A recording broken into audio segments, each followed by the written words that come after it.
And that played to my fears that I had before. Sure. And for the first time, and I don't know why or how, I didn't negotiate with that voice. I picked up the phone. I listened to the first voice. I picked up my phone. I sent a text message to 15 guys in the neighborhood, the only guys that I had their numbers. And I wrote them a text, and I said something like, "You've been put on my heart. You're getting this for a very specific reason. I'm gonna start a men's group. The purpose of this men's group is to change the culture of our street. And we're going to be called the Men of Light. And we are going to start off by doing an ice bath. And we will meet every Friday at 5:30 in the morning." And I look back on that now, and I probably could have got a lot more men if I wouldn't have mentioned the ice bath part. But out of those 15, I had 5 guys say yes.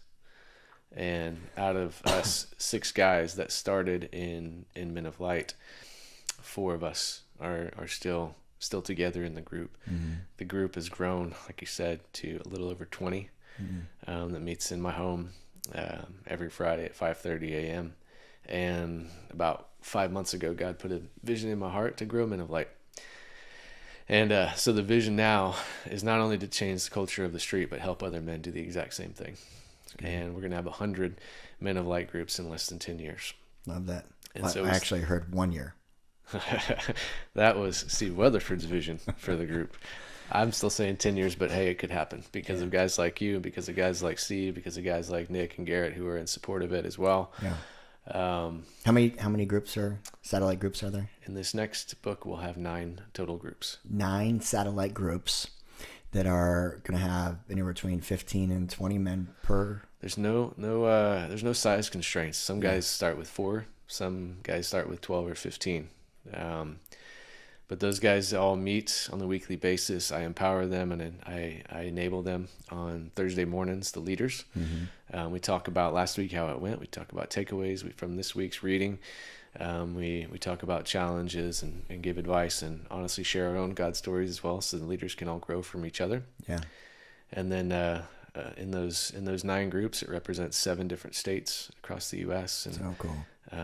Right now, a little over 90 guys. Yeah. They get together as Men of Light, and it's been one of the most fantastic and stretching things that I've ever done. Because as I was talking to our group last week, I still feel like I'm figuring this out myself about how to lead the group, how to be truly involved in a church, and have like strong kingdom friendships as well. That's awesome, man. Off topic, best and worst book of Men in Light. The best book would definitely be the one that we just finished. Okay. By John Bevere. It's a book called The Awe of God. Okay. Which talks about the importance of having a fear of God, and not the type of fear that turns you away from God, but the type of fear that you don't want to be anywhere away from Him, and it drives your entire life and how you act and how you treat other people and how you discipline yourselves, and the importance and the benefits of having a holy fear of God, because if you fear God, you have nothing else to fear. The worst book, I don't even know the authors. They were 2 PhDs, and it was horrendous. It was what was it titled? This was actually worse than the ice bath. Oh, I would take 1,000 ice baths before I read one and we page. can thank our friends, the Impossible Life. It was just Nick. Just Nick. Can't be lumped in with that. Nick with the Impossible Life for the recommendation of this book, and also then no longer being in the group. He's coming back. Okay, cool. He's back in now. I love it.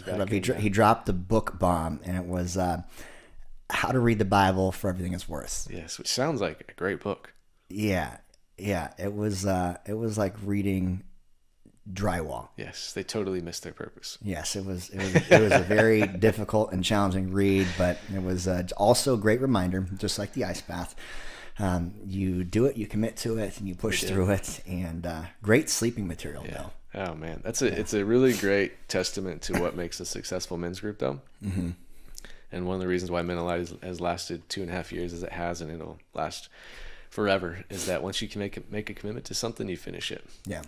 And you're maniacal about that. Mm-hmm. The only days that Men of Light doesn't meet on a Friday is if it's literally Christmas Day or New Year's Day, because we're all going to be at the ice bath event.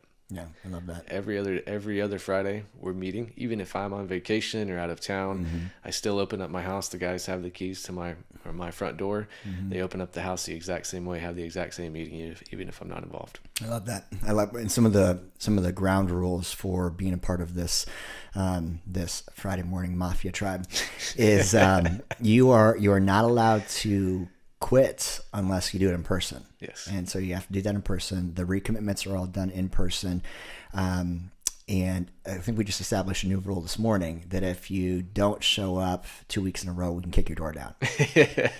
That's an unspoken. Yeah. Unspoken rule. Yeah. So just, the neat thing about this is having friends in your life that you've given the permission to have intrusive accountability. Yeah. There's accountability. You can get an accountability coach online.